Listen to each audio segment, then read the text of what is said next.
I'm Paul Van Squike of Taekwondo Guide, and this is Topic Tuesday on a Wednesday. Welcome. Let's jump right into your Taekwondo comments and questions, starting with Michael T83310, who writes, how should you start teaching a beginner private martial arts lesson? What material do you begin teaching first? What should you focus on, etc. When you're instructing private lessons, I think the first thing you'll want to do is talk to that particular individual about what they're looking to get out of their training, why they're coming to you for private lessons in the first place. The advantage of private lessons over a group class is you can tailor the lesson to meet the exact wants and needs of your student. So figure out what it is they're looking to do, and then you can tailor the private lesson to fit those guidelines exactly. If your prospective student is looking to get good at Pumse, I would start by making them really familiar with some of the individual pieces, such as stances, chambers for blocks and punches, and moving through those basic motions. And then I would begin to piece together the Pumse of Taekwondo for them. If they wanted sparring, then I would do a lot of live drills with them, starting with getting comfortable moving around and protecting themselves in a cover guard. And I'd do a lot of stuff to help them build intuitive defensive instincts in that position, and then I would start to develop their kicking techniques from that intuitive defensive position that they've obtained. If they wanted self-defense, it might look entirely different from all those things, right? So it depends on what your student is interested in learning. But generally speaking, I think it's helpful to, if it's something that has to be precisely one way, like Pumse, break it into small pieces, create building blocks, and then out of the building blocks, eventually create the end structure that is the Pumse. If it's something that requires more of an intuitive understanding, like sparring, then you'll want to devise various exercises or forms of sparring that mimic the kinds of things they're going to see in actual matches. And this would probably be the same for self-defense, where you look at common situations people will encounter and you try to mimic those situations in a live format so that they become familiar with the intuitive responses required to navigate those situations. Michael writes again and says, can someone practice both karate and taekwondo?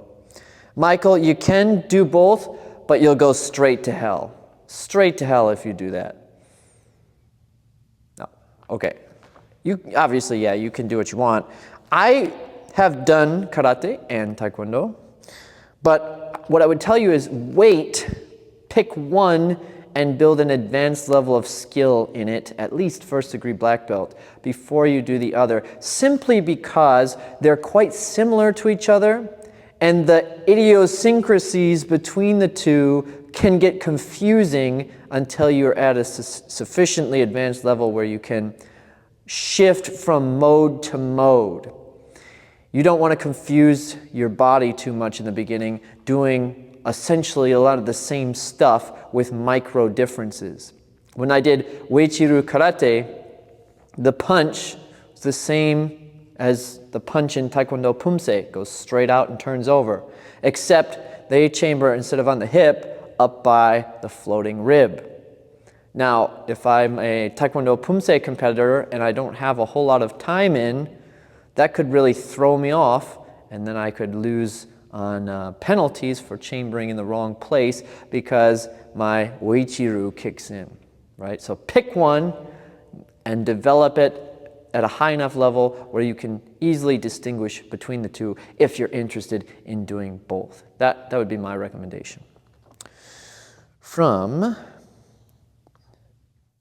Keisha 2778. Practicing Taekwondo in my old age of 35. I'm 36, so 35 is not old.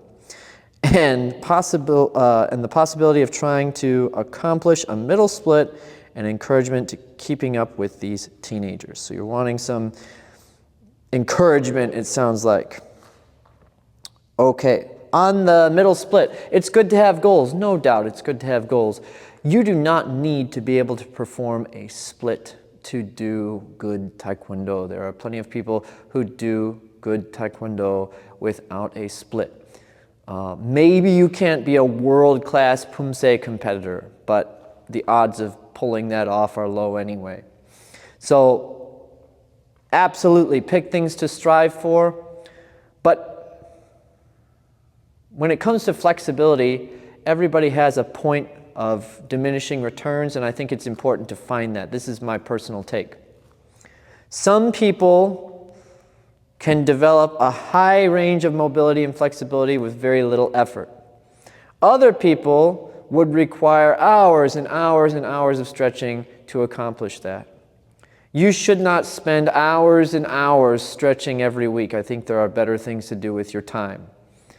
So devote a set amount of time to stretching, and if you hit a plateau, I would be okay with that, unless you can search out maybe different ways to stretch, because you do want to try to figure out what your body responds to.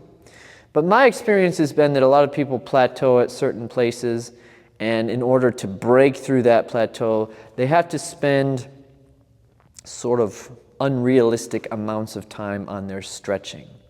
And so I think once you develop that particular aspect of your physicality to the point where you're plateauing, rather than putting hours of extra time into it, it's better to invest that time into building the right timing and reflexes with your techniques so that they can still be used effectively from the standpoint of spotting the openings and taking advantage of those. If we're talking about sparring, that is. If we're talking about Pumse, sure, you may not be able to kick as high as the person next to you, but what else can you do to amplify your performance results? Can you develop your accuracy to a higher level? Can you develop the timing of your techniques so it looks as though your movements have tremendous power when you execute them? Can you develop your performance mindset so it looks like you're visualizing the opponent in front of you and you have this presence when you perform? That to me is better than spending unrealistic amounts of time focused on one area that you're plateaued on, outside of trying some different stuff. Okay, from Mick or Mike 2701M. What's the difference in learning Taekwondo as a child or as an adult? The system is pretty much the same. It's going to, of course, depend on who's teaching. And here's my take on it as an instructor who teaches both children and adults. Here's the big differences.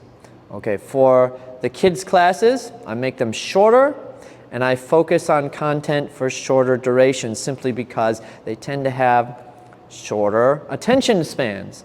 And if you lose them, there's no point in focusing on the material anymore anyway. You've lost them. So you want faster bursts of material.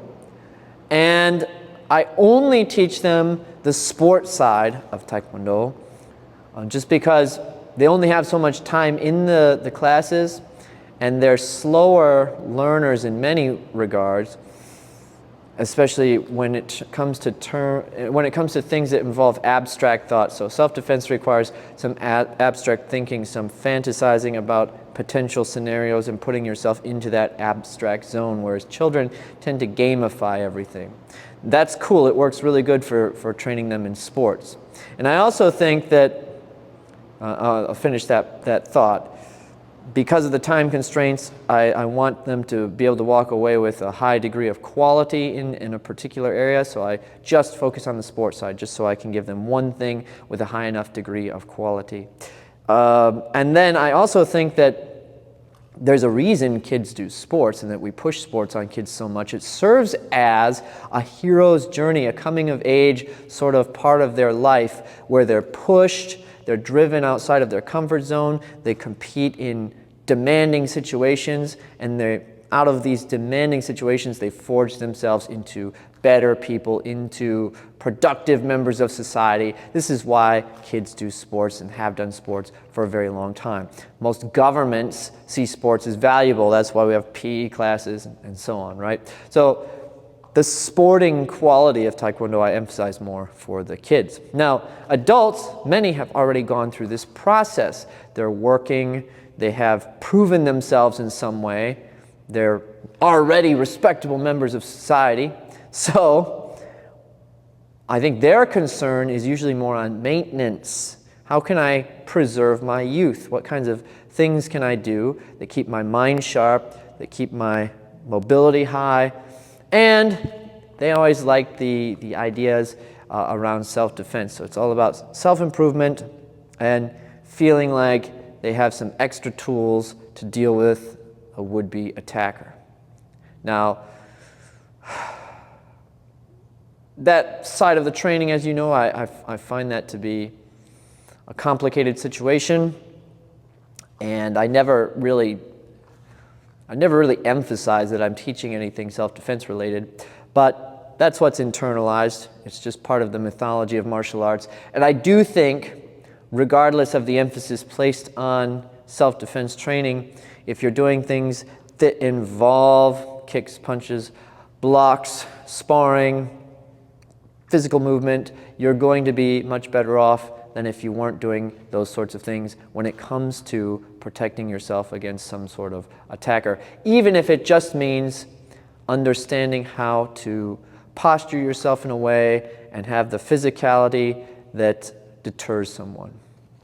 Okay, that would be the big differences.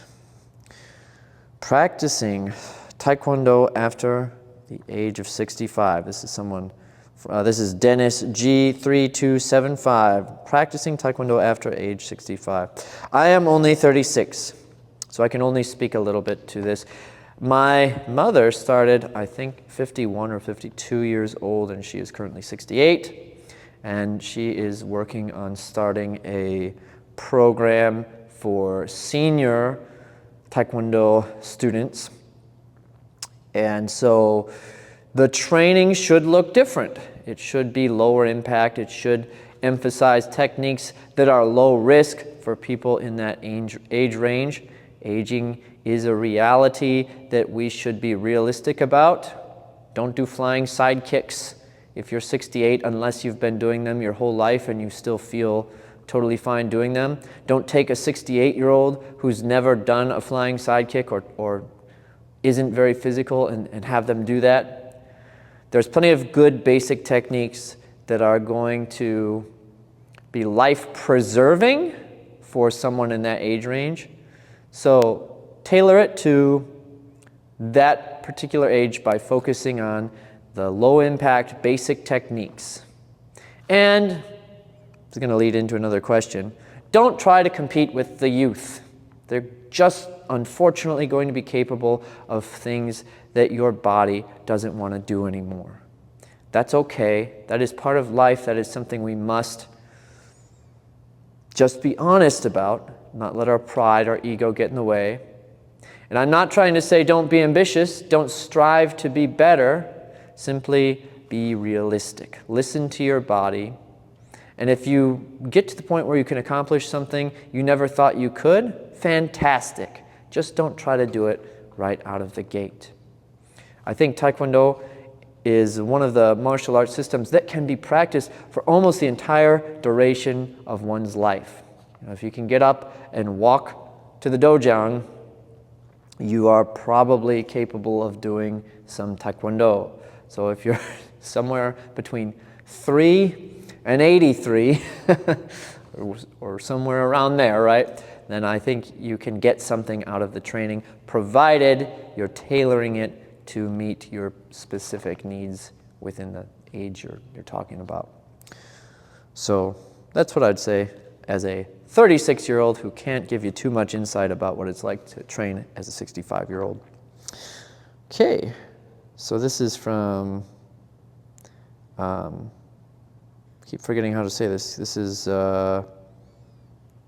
Keisha, I think is how you say it. Keisha 2778. She writes me a lot. If I said that the wrong way, just tell me. I'll see your comment.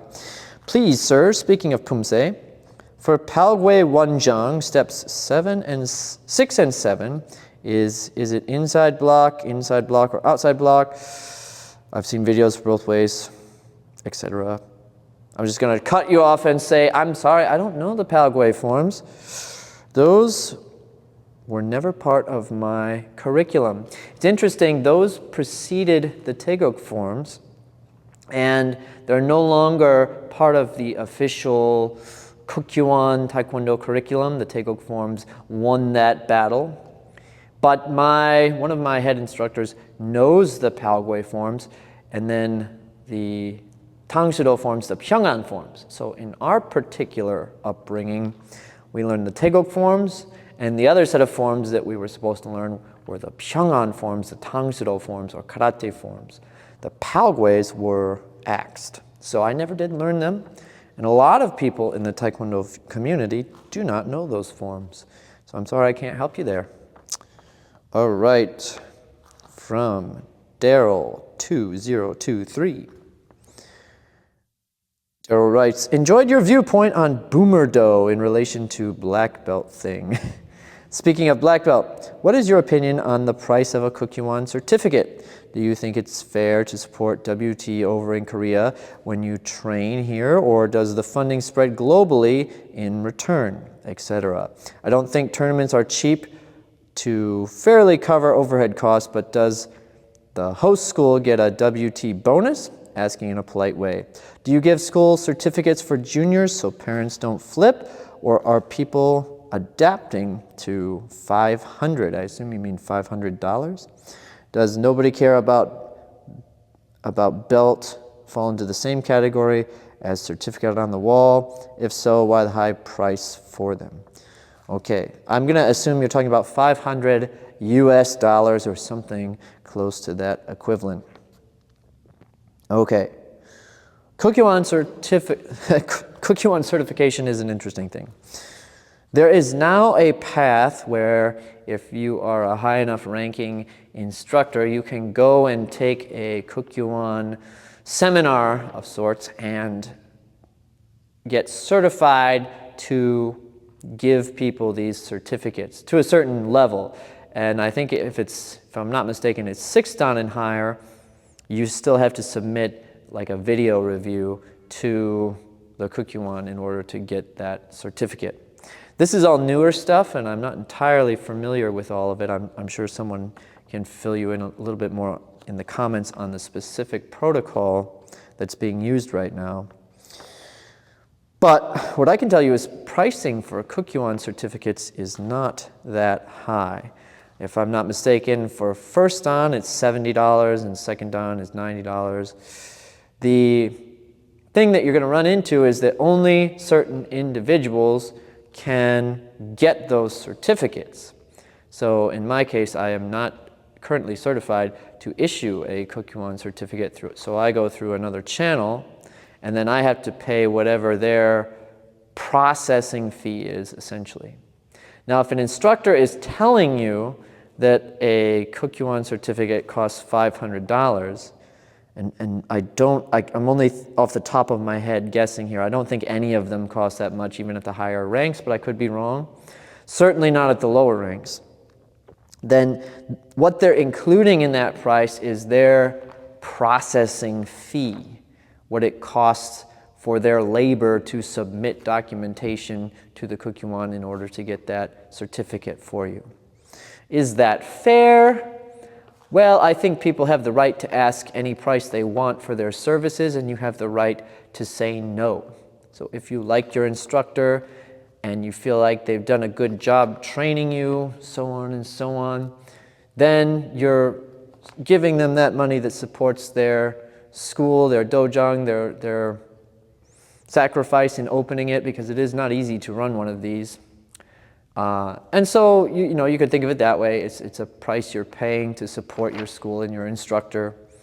If you don't think it's fair, you may be able to shop around and find someone else who can deliver it at a lower cost. Of course, that gets very sketchy in the martial arts community. You may get ostracized by your Taekwondo family for shopping around.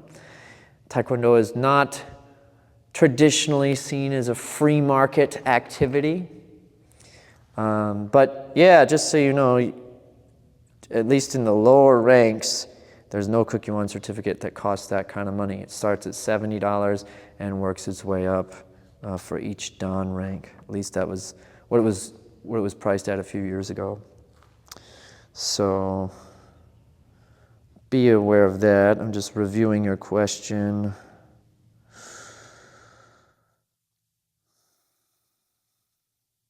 Yeah, schools don't get bonuses. All right, next question from Precisionist Anti-Fear.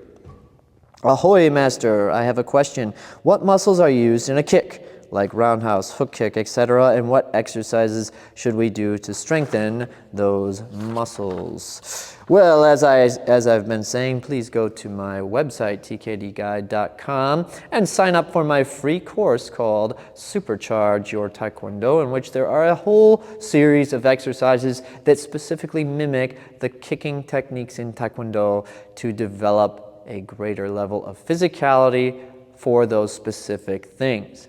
Now, what I always say too is, generally speaking, the best way to get good at kicking is by kicking. And most people they don't spend enough time kicking. So if you spend only a little time kicking and then you want to spend the rest of the time in the gym going, how do I make my hamstrings stronger? That's not the best way to get good at kicking. That being said, if you're kicking for hours and hours every week and you need that little bit of extra physical push to make it just that much better, then this is outside of my wheelhouse. I can't really answer that too well, other than saying the standard sort of Olympic lifting routine is commonly cited as being quite advantageous for any athlete. And you can't really identify a specific muscle to strengthen for kicks because it involves a kinetic chain. So it's not about like, when I side kick, I use my quad and my hamstring, so I'm just going to isolate, put an electrode on my quad and have it get stimulated with shocks. It's about this entire kinetic chain, which is why I say to get good at kicking, you should just practice kicking and exercises that mimic kicking, because that's specifically developing coordination and strengthening that kinetic chain used for that movement. But that's why the Olympic routine gets recommended a lot, because it supposedly, at least, and again, this is a little bit out of my wheelhouse, but it supposedly contains the right sets of movements that strengthen a whole bunch of kinetic chains. So, like a deadlift and a squat and so on tend to be seen as valuable for a lot of different athletic pursuits. All right. Next question from Alistair Korstopine 7469. Hello, sir. Question. When you're competing, how do you block out everything and focus on your opponent? Also, with the roundhouse technique, for sparring and pads, I use the instep, and the outside flat bit of the foot for power breaking. I use the ball of the foot with toes pulled back because I love my toes and boards are hard. Have a great day, sir. Yeah, we talked about the parts of the foot. And if you want to break boards with the ball of the foot, that's probably a good idea. I've broken with the instep many times too, so you can do both. In regards to your question about blocking out everything when you're competing and focusing only on your opponent, this was actually the primary goal I had in competition, because I noticed right away when I started competing that I didn't behave the same way I did in class, because you're stressed. Your mind is sort of in a fight or flight mode. And I didn't like that, because makes you only about 60% as good as you normally are. And so noticing that I was not performing at my best, I made it a goal to keep competing until I could stay relaxed and perform the way I was accustomed to in class. How did I do it? I don't think I can tell you a how, other than by saying you just have to repeat the exposure. You get your mind accustomed to that high stress environment, and by doing so, it sort of is no longer the same type of high stress environment. That's all there is to it. Exposure therapy. Keep jumping into competition until you become familiar and comfortable with it. It's the unknowns that are usually frightening to us, and it's the notion that people are watching that can also amplify the anxiety when it comes to competing. So being familiar with that, realizing that if you lose, nobody really cares, it's not the end of the world. And if you win, nobody really cares, it's not the beginning of a brand new start for you. It's just a performance that day. Sure, people will admire you if you win, but it doesn't make you a better or worse person when you leave that competition floor. All it's saying is that you happen to come out on top in that particular set of circumstances. So to put yourself at ease, keep getting out there. And I'll add one more thing. Don't forget to breathe, especially before the match. Breathe, perhaps even hold that breath for 3 seconds and then release. That does have a calming effect on the mind and body. But the primary thing is going to be to just continue competing until you're comfortable with it. Lots of questions today. Thank you so much for all the questions. You guys are keeping Topic Tuesday alive and well. And you know how it goes. If you want another exciting edition of Topic Tuesday, please comment below and I'll be happy to address your question next week, which should actually be on Tuesday instead of Wednesday. Hey, until next time, enjoy your training.